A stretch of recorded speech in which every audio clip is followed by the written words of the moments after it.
These are the special tools required for disassembly and assembly of the piston with connecting rod.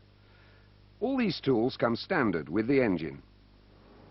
To prevent carbon build-up on the piston crown, the cylinder liner accommodates an anti-polishing ring. Remove this ring before pulling out the piston. To do so, use a tripod extractor which can be fitted in 3 special grooves of the anti-polishing ring. First, try to tap the ring out of the liner using a plastic hammer. If the ring is stuck, it can be pressed out gently by turning the piston to the top dead center. When the piston is in the top dead center, the ring can be removed from the liner.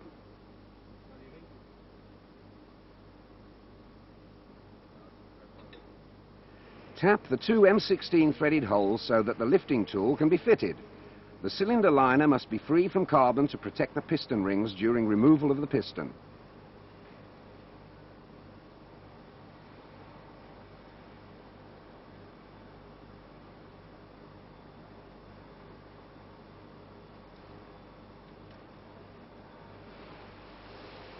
When the lifting tool has been provided, the piston can be turned to the bottom dead center.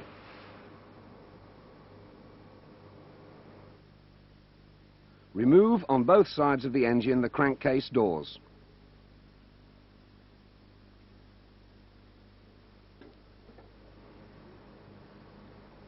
Fit the jacks on either side of the connecting rod foot when the piston has reached the bottom dead center.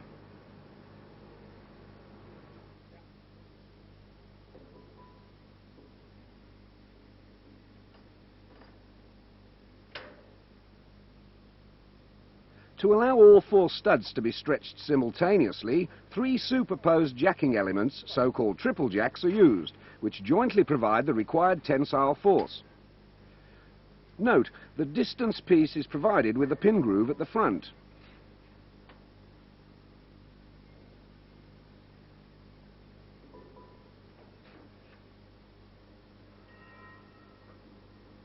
Two nuts are used to secure the 3 triple jacks. Each jacking element comes with a separate coupling for oil supply hoses.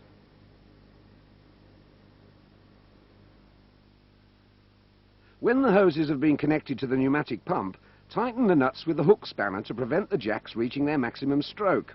Loosen the pulling pieces 3/4 of a turn using an Allen key to prevent the connecting rod nuts from getting stuck when they are loosened. Loosen the knurled jack nuts 3/4 of a turn from the bottom position.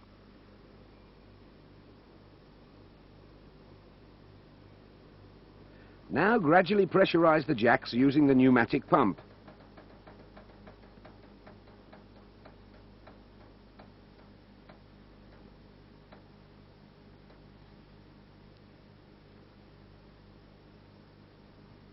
When doing so, check the moment at which the nuts come loose and then slack off the nut as specified.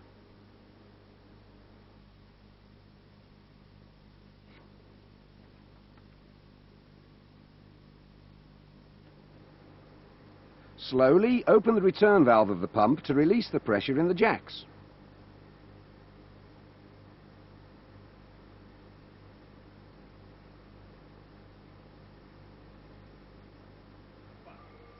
Check that the nuts stay loose.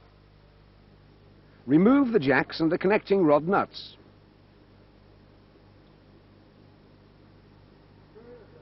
The piston with connecting rod can now be lifted from the bearing caps. Fit a plastic protecting plate to the bottom of the connecting rod foot to prevent the cylinder liner from being damaged, and do this before the end penetrates the cylinder liner. Now the piston with connecting rod can be lifted out of the cylinder liner.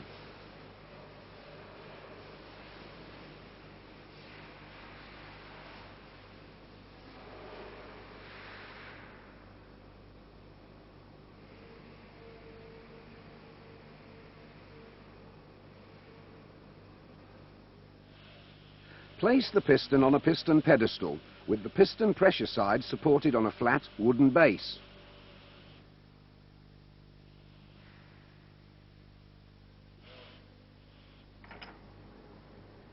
Finally, remove the intermediate plate from the big end bearing block. Seal the lube oil supply ducts in the bearing block and secure fixing tools to the bearing caps if turning is required.